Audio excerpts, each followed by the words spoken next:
Hi there, and welcome to another edition of our little economics tutorial concepts. My name is Michael Cross, and I'm an educator and author. If you want to look up the author stuff, look up my website at freedomfromconscience.net. That would not be. It would be michaelcross.net. Yes, that's right. I gave you the title to my books. Anyway, this presentation, what I would like to do is deal with the concept of wages and what sets wages. And essentially, there's three ways to get someone to do something for you. One is love, one is force, and one is money. And, if your neighbor came over to your yard, if your mom comes out, let's say you're a teenager at home, and your mom comes and says, I'd like you to go clean the yard up. Now, you may clean the yard up just because of the fact you love your mom, and she's made a request, and you're thinking, oh my gosh, okay, it'll be a little bit of guilt involved, but you'll go out and you'll clean the yard because you love her. Now, what if your neighbor came over one day? Everyone's gone except you. You're sitting in the backyard, and your neighbor comes over and says, hey, I really don't like the way your yard looks. I would really like it if you would instead clean your yard, because it would make me feel a lot better. Well, you'd probably, unless you really liked your neighbor a lot or you had a really strong guilt complex, you probably would just say, yeah, sure, see you later. Now, let's say that same neighbor then pulls out a baseball bat and threatens you. And it's like, you clean that yard up now or I'm going to go off on you. And there's no way you can get to a phone to call the police and get this person arrested. You're probably going to grudgingly clean your yard up because he is employing force against you. So, as you can see, we've got, that's right, there's the money, isn't there? What if the neighbor, instead of pulling out the baseball bat, pulls out a $100 bill and says, you know what? Could you just please clean your yard up and I'll give you $100 to do it? She'd be like, I'll bet you'll work faster and more efficiently and probably not even have any kind of grudgingness whatsoever to get that $100 from your neighbor because you want the money. And that's how economics works. When you get up in the morning, you don't want to go out and let's say you have a job that you work out in the rain. You're not really wanting to do that. Let's say let's think of something, you deliver pizza for a living. And, you're going to be driving around in the rain, getting out of your car, walking through the rain and having to deal with maybe dogs and stuff like that, and you're delivering the pizza. The reason you're going to go out there and do it is because you're being paid, one, and the reason you're going to do it fast is because there's always the guarantee of tips. And eventually, if you're delivering pizza, you're going to learn that, the people that live in the greenhouse on Econ Street, they always give me $5 when I come by their house. The people that live in the condo over on whatever street, they never tip. The pizzas come out at the same time. They've both ordered. They're on different sections of town. You can make it to the one that doesn't tip faster. But you know what you're going to do? Like most people, you're going to deliver to the people that tip the $5. They're going to get their pizza first. It's still going to be hot, okay, when you deliver it. The other people, they'll get their pizza in a reasonable amount of time. You'll still be within the limit, but you're not going to really take that many chances and rush to get to their house. The same is true of any kinds of job. If you're a waitress, you're going to give more attention and have a much more smiley face for the people that tip. Okay? Any jobs that involve tipping. I've heard this from Europeans, like, oh wow, that you get so much better service in American stores than you do in whatever European store. That's because American stores often, when you go into a clothing store, there's a commission involved. So they're getting their wages and a commission. So the commission means that if you sell someone a suit, you might get 10%. I don't know what the going rate is nowadays, but you know what? You're going to be much more nice. Even if you really do not like that person you're selling to, you're going to be really nice because you want the money. Now, that's one aspect of our motivations when it comes to wages. So how do wages get set?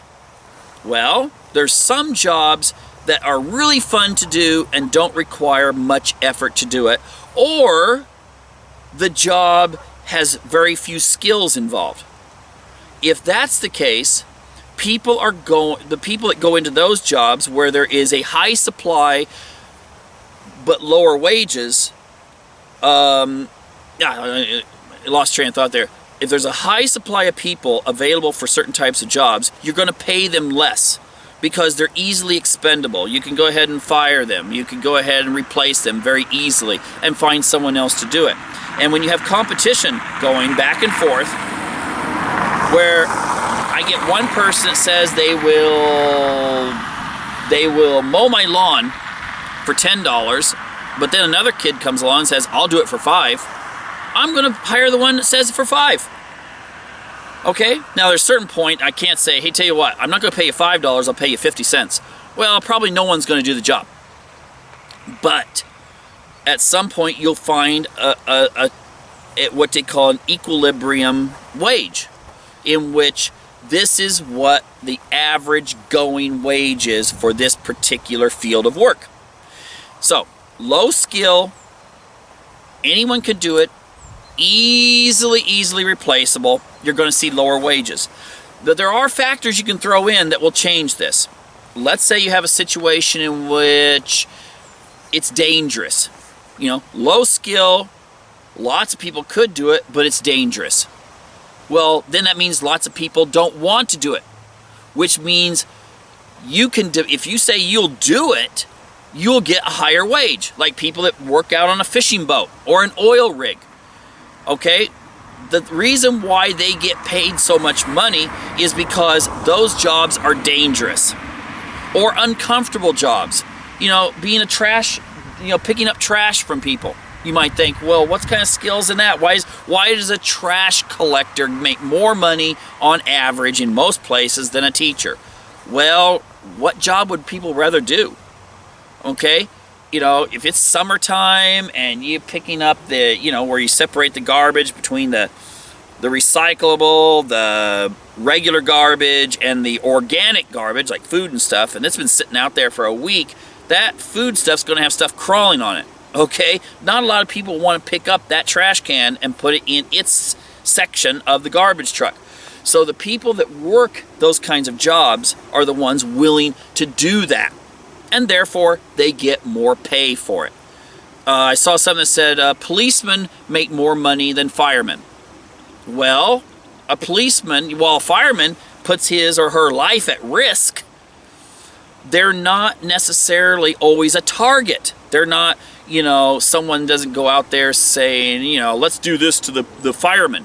They might, on the other hand, criminals might aim at shooting at a cop. So cops usually get more pay. Now, if you throw in skills, let's use the cop analogy. Let's say you throw in skills. You've got this cop that's really knowledgeable, has a high IQ, is able to figure things out. Well, he or she is likely to be bumped up to detective. So having a skill, having an ability, can get you a higher wage. Okay, so a detective gets paid more money than a regular policeman. Now, there's other factors to take into account too. A lot of times people complain, how can this actress demand this much money for a movie? They're offering her $15 million and she says she won't do it for less than 20. How ungrateful is that? Or a guy that plays football or basketball or soccer really well. How can they be worth so much? Well, the answer to that is they're drawn. If they can win games, if they can bring more people into a theater, then they're worth more to the people that are putting the money up for whatever the occupation. if a person owns a football league or a basketball team, or they're a movie producer, and they know this one person will generate more money, then they'll pay that person more money to play for or act in whatever endeavor that they choose for them. And it's not because they feel inclined to be nice to them. No, that person provides them a higher income themselves. And not only them, but also all the marketing firms and all the other groups that are associated with that job. Okay? So that's another way. Wages are often determined by how much education. If you're willing to sacrifice 7 or 8 years to get a medical degree, then a doctor's going to ask for higher wages when he or she goes out there to compensate for how much time they had to spend in college. Now, there is one thing that may interfere with all of this, because normally we have people competing with each other. We have, based on their on the type of job it is, how much fun it is, how dangerous it is, how long it takes to prepare a skill to do the job. But something new is coming into the factor, and that's robotics. Robots are going to be doing more and more jobs. Pick up if you don't use newspapers so much anymore, you get your news off the internet, I hope. But the thing is that if you look at publications coming out that deal with future trends, all of them are going to be talking about how big of impact robots are going to make on the economy. So the thing is, the jobs most vulnerable to robots are going to be the jobs that are low skill, that can easily be replaced by the robots. And I don't know how that's going to affect the people that work at those jobs. Because in the old days, when we went from horses to cars, well, the people that did work with horses were able to get jobs working in the car factories or being gas station attendants or something else. With robots, if you put 1 million people out of work in the United States with robots, can 1 million people be robot repair people? Or designers, or robot this or that? I don't know. And no one else does either. It's getting kind of freaky when you have former labor commission people, like Robert Reich writes about this and how's this going to affect the workers and so forth. When the Guardian's coming out with all kinds of articles about, you're going to get this elite that's going to have all the, own the robots, and then everyone else will be just like, well, what do I do? It's going to be interesting what's going to happen, but ultimately, having skills having certain skills, like being a better communicator, being more innovative, having entrepreneurial skills, these kinds of things could protect you and your wage from this replacement by mechanical workers. And not just workers. If you take a look at a lot of the articles, even a lot of professions are going to be possibly replaced with automation. So ultimately, a friend of mine just drove by here.